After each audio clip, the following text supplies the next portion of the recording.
Hello, hapa tunaendelea na kipindi chetu cha usikate tamaa na tutaendelea kumtazama Daudi kama mfano wa watu ambao hawakukata tamaa, japo walidharauliwa, japo walitengwa, japo walionekana hawafai, wakaonekana kazi zao ni kuchunga kondoo.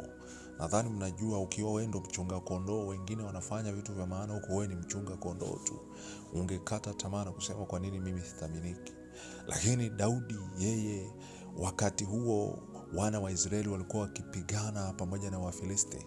Wafilisti walikuwa na watu wakubwa wakubwa kama kina Goliati.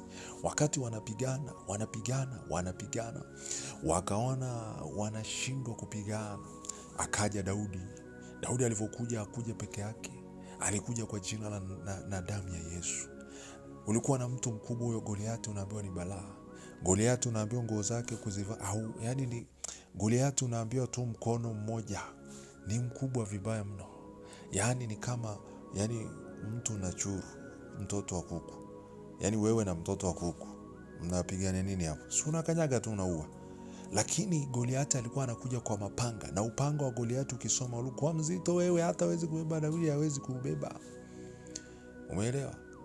Unaambiwa amevaa shaba huwezi hata kubeba.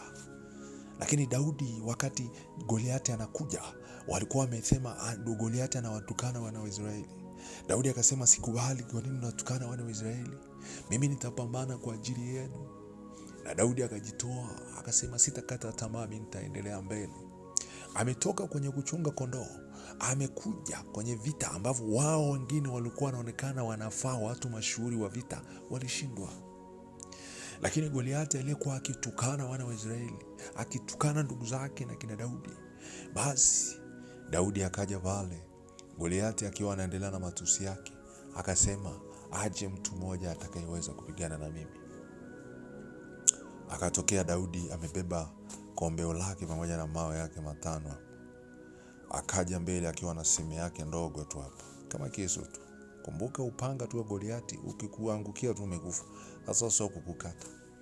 Basi Goliati akaja, wakati wanakuja, maana unaiko kwenye ulingo hivi kama uwanja wa vita.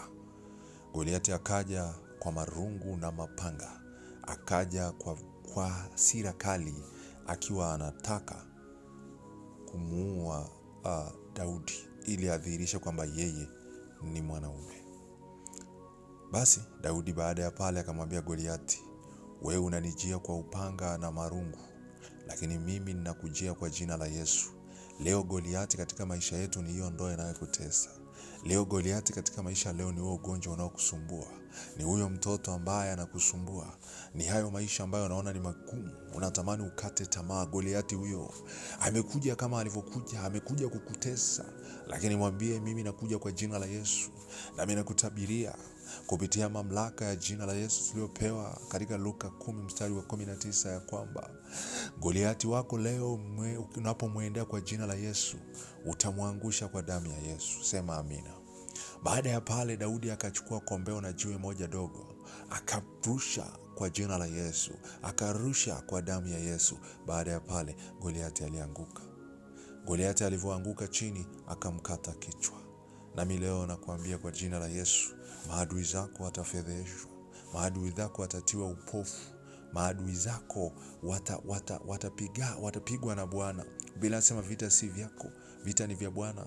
Na amesema atapigana nao, atateta nao, atapigana nao, atawafedhesha maadui zetu. Kwa jina la Yesu, maadui zako leo watakatwa kichwa kwa upanga wa Bwana.